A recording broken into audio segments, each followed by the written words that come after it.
Google est un moteur de réponse, pas un moteur de recherche, un moteur de réponse.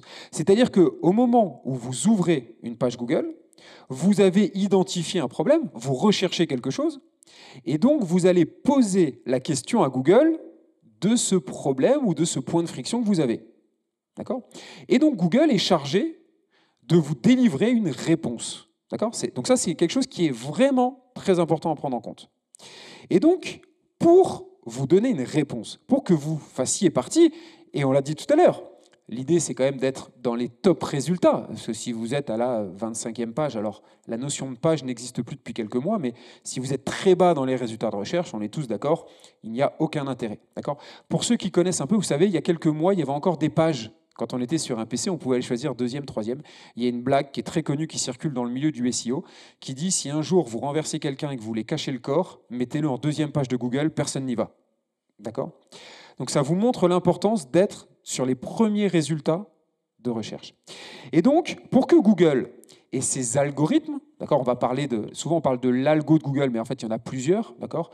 Un algo, c'est juste un morceau de code qui tourne. Hein. On va simplifier ça. Et donc, pour que les algos puissent dire, bah, tiens, ce site-là, c'est une bonne réponse, et vous allez voir, je parle de site, mais ce n'est pas votre site en fait qui est bien référencé, mais pour que votre URL, pour que votre page soit bien placée, bah, il a besoin de savoir deux choses.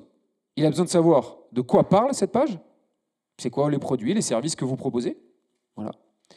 Donc là, déjà, normalement, ça va induire pas mal de choses chez vous. Et ensuite, il a besoin de savoir si vous êtes pertinent et crédible à savoir ça.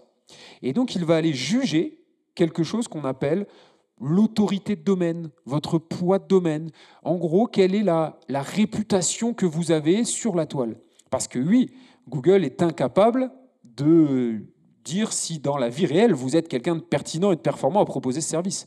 Donc en fait, il va aller juger l'irréputation, la réputation, le poids, ce qu'on appelle le domaine authority de votre site. Ça va ? Donc on fait très simple. C'est un moteur de réponse, et son objectif, c'est de finalement, quand on lui pose une question, aller donner des réponses. Et donc vous, votre objectif, c'est de faire partie de ces réponses qu'il a jugées pertinentes. Ça va ? Et pour être pertinent, il faut qu'il comprenne ce que vous faites, et il faut qu'il vous juge pertinent. Et bien si vous avez compris ça, et là je rigole pas, si vous avez compris ça, vous avez compris le référencement naturel.